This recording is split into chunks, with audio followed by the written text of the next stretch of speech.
אוקיי חבר'ה, אנחנו נכנסים לבזיליקה הרומית שנמצאת בגן הלאומי תל אשקלון. אנחנו נמצאים במרכז העיר מהתקופה הרומית, בלב ליבה של העיר העתיקה, של אשקלון העתיקה. עכשיו, אתם יכולים פה לראות את העמודים המפוארים האלה, שפה פשוט מדהים, פשוט מדהים. תראו את הבסיס המקורי בין 2000 שנה, זה בסיס מקורי מלפני 2000 שנה, ממש כאן, הנה אתם יכולים לראות. זה גם חלק מהעמוד המקורי שהיה פה לפני 2000 שנה,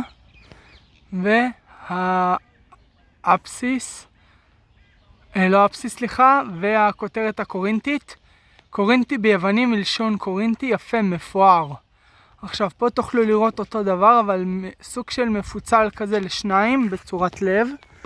הנה ממש פה, וגם זה מקורי דרך אגב עם העמוד.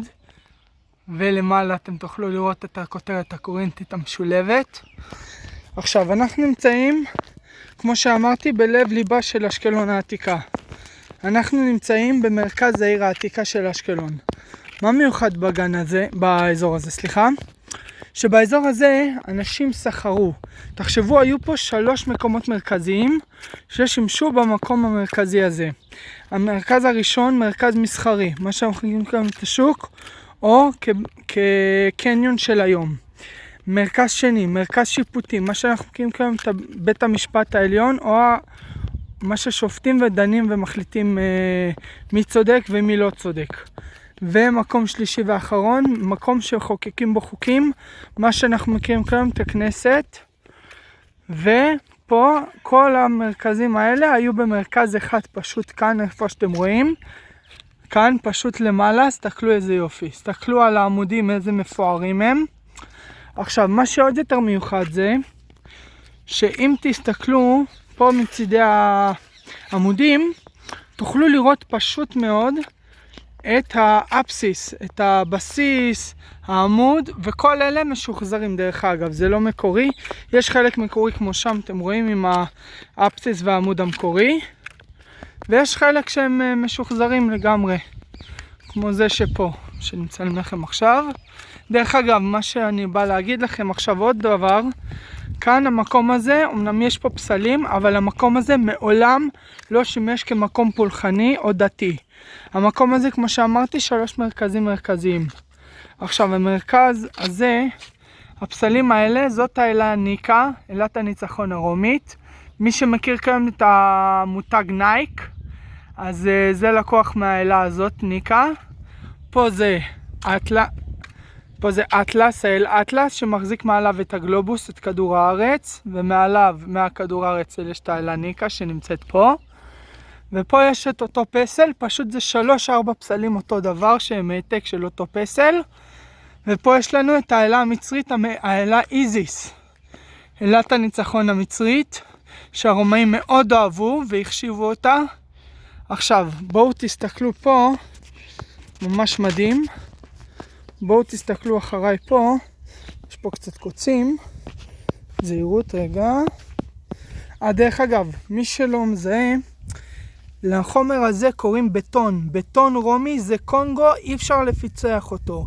הוא עמיד במשך אלפי שנים, זה הבטון הרומי. מי שמכיר היום את הבטון הזה, זה אחד הבטונות הכי חזקים בעולם כיום.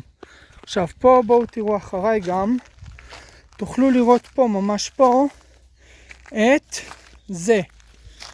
תוכלו לראות פה חלק מרצפת פסיפס שהייתה פה בתקופה הרומית ככל הנראה.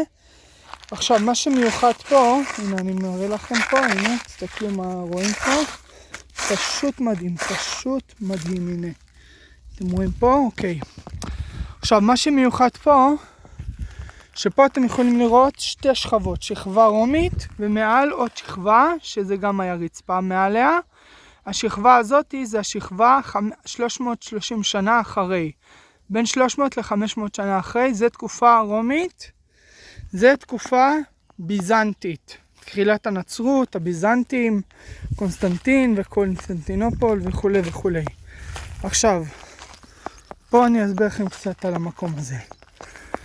פה אתם רואים מושבים. המושבים האלה הם משוחזרים.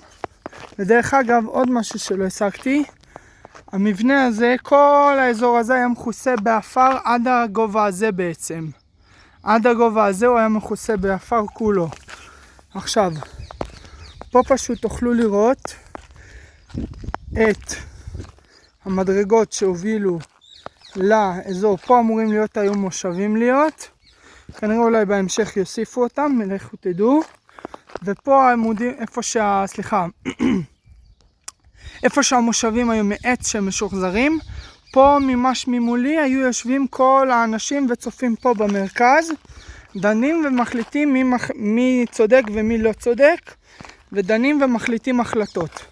עכשיו, תודה רבה שהייתם איתי, קוראים לי יונתן עזריה, מקווה שתהנו, תבואו לגן הלאומי ביום שבת, אני עושה פה סיורים. ביי, יום טוב.